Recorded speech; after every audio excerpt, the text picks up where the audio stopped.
artificial intelligence is somehow a very sensitive subject, and I guess people are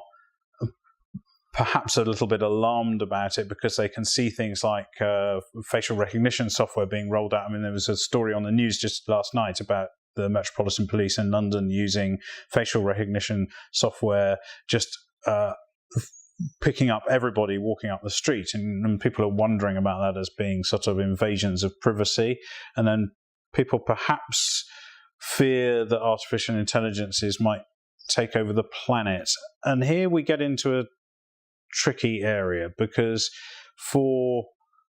ever since Alan Turing first started talking about intelligent machinery back in the late 1940s, people have been tempted to confuse the idea of robots and the idea of artificial intelligence. And that instantly conjures up a sort of science fiction movie type of idea of robots taking over the planet.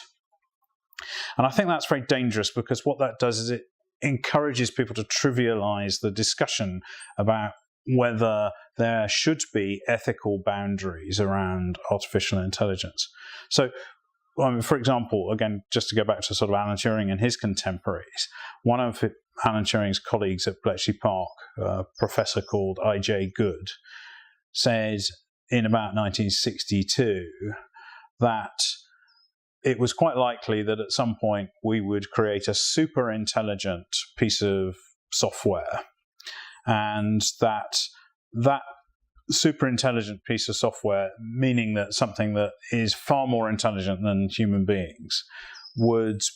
be the last invention we need to make, because it would then take over the whole process of invention.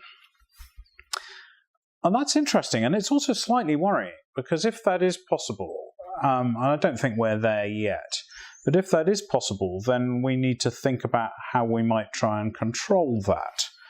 But the trouble is, if you talk to people who are active in the artificial intelligence research area,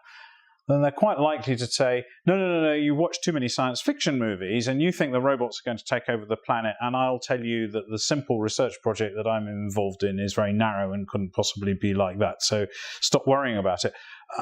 And this is where I think that the robot fallacy trips us up and gets in the way, because it means that we're not having the debates that we perhaps should be having before it's too late.